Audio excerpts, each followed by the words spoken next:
ഓം ശ്രീനാരായണ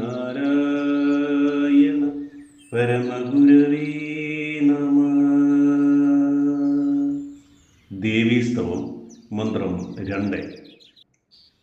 ഇതു കൊണ്ടു കണ്ടതിലൊരുത്തി നീയെന്നും ഈ മതിമണ്ഡലത്തോടു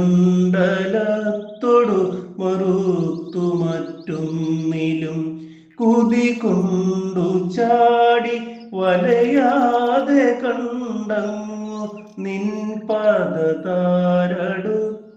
പദമൂന്നി പൊന്നിൻ കനി.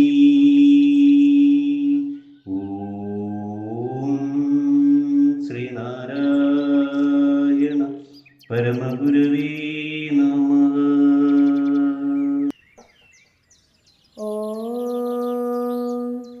ശുഭദിനം, സുപ്രഭാതം. ദേവീസ്തവം മന്ത്രം 2 വരികളിൽ ഉള്ളടങ്ങിയിരിക്കുന്ന അർത്ഥം ഇപ്രകാരമാകുന്നു. ദേവിയുടെ യഥാർത്ഥ സ്ഥിതി വിവരിച്ചറിയാൻ പറ്റാത്തതായതുകൊണ്ട് അനേക രൂപങ്ങളുള്ളതിൽ ഒന്നിനെ അമ്മയെന്ന് സങ്കല്പിച്ചുറപ്പിച്ച് ബുദ്ധിയുടെ ഈ തീരുമാനത്തോട് എതിരിട്ട് മനസ്സ് മറ്റു വിഷയങ്ങളിലൊന്നും മോഹിച്ചു ചെന്നു പറ്റി ദുഃഖിക്കാത്ത വണ്ണം എല്ലാ സുഖത്തിനും ഇരിപ്പിടമായ അമ്മയുടെ ദിവ്യമായ പദത്തോടടുത്ത് ഞാൻ അവിടെ മനസ്സിനെ ഏകാഗ്രപ്പെടുത്തി ഉറപ്പിച്ചു. ഓം ശ്രീനാരായണ പരമഗുരവേ നമഃ. ഓം ശ്രീ ശാരദാംബികായേ നമഃ.